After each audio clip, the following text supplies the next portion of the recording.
Hello, friends. If you're new here, my name is Kelly. I'm a podcast host and content creator, and today I'm going to be sharing my thoughts on the new game, Wanderstop. If your video game taste is anything like mine, then you love cozy gameplay that includes farming, exploring, and decorating.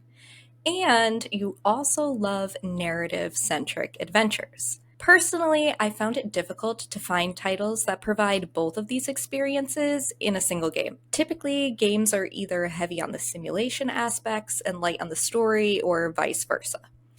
But today I'm going to be chatting about a game that not only delivers cozy gameplay and a narrative driven storyline, but also breaks the mold of what a game can be. Wanderstop is a narrative centric, cozy game about change and tea. You play as a fallen fighter named Alta. You'll manage a tea shop within a magical forest and tend to the customers who pass through. What drew me to this game initially was its relation to another game that I love called The Stanley Parable. Both of these games completely challenge expectations. Instead of getting you addicted to a gameplay loop or pushing you to grind towards endless objectives, these games encourage you to really slow down and enjoy the experience. And I'm going to get a little nerdy here, but I strongly believe that both Wanderstop and the Stanley Parable are really good examples of how a video game could be both entertainment and art. They're both fun to play, but they have something to say and they make you think. These are games with points of view. Wanderstop forces you literally to wander and stop. Explore your environment, stop looking for objectives to complete, stop looking for how to get to the next step, just be. The constant pressure towards finding a purpose and getting better is something that I personally relate to, and I'm sure many of you do as well. I get stuck in a loop of always looking for ways to improve myself, and I need to constantly remind myself that just existing is just fine. Our culture is obsessed with needing to find your purpose. But Wanderstop is challenging that idea and it's asking, what if just enjoying the moment was the purpose? So, how does Wanderstop achieve this feat of entertainment and art? To put it simply, the game breaks the mold. In Wanderstop, quests are not the main focus. They are simply a way to pass the time. Instead of grinding to unlock the next part of the game, you will complete meaningful yet meaningless tasks like brewing a cup of tea, cutting weeds, chatting with customers, and even just sitting somewhere and taking in your surroundings. There's no pressure to complete a collection or unlock new areas. Yes, there are trinkets to find in this game, and there are plants to breed, and the plants you are able to log in a little book, but there isn't an expectation that you're going to get all the collectibles or breed every single plant. Personally, I haven't found a way to track what collectibles you've found, and I have gotten through over 10 hours of the game without having to breed every single plant that there is available. And I find this to be a lot less pressure. It's unlike games like Animal Crossing, where you're working to complete a museum, or Pokemon, where you're looking to complete your Pokedex. This game doesn't have the pressure that you're going to get every single collectible there is. And as someone who doesn't like to 100% games, this feels like a relief.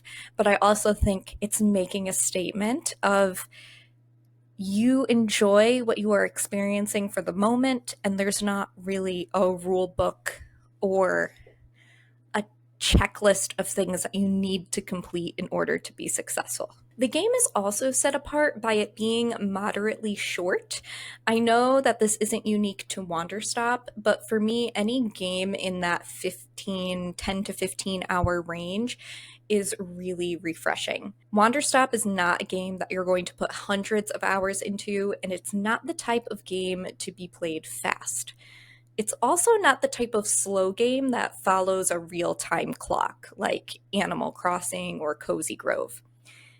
Wanderstop is different. It's meditative yet satisfying. And again, the artsy nerd in me is just loving the way this game is paced and what the pacing is saying about the gaming experience. So, what is the gameplay exactly? In Wanderstop, you will be chatting with customers, making tea for them, and tending to your tea shop. Making tea requires you to gather ingredients and use a weird, quirky machine to brew the tea.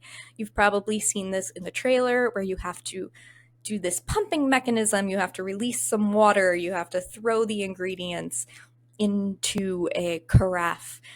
It's a very, sort of like a mini game type process in the game for brewing the tea. Where a really interesting element of the gameplay comes in is with the plant breeding. You breed different plants by planting them in different patterns, and you can plant anywhere on the map, which is nice. What's really interesting is that you don't have to wait for the plants to grow.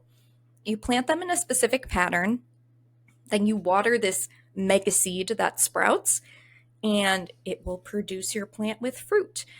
And I really like this because there's no waiting for things to grow.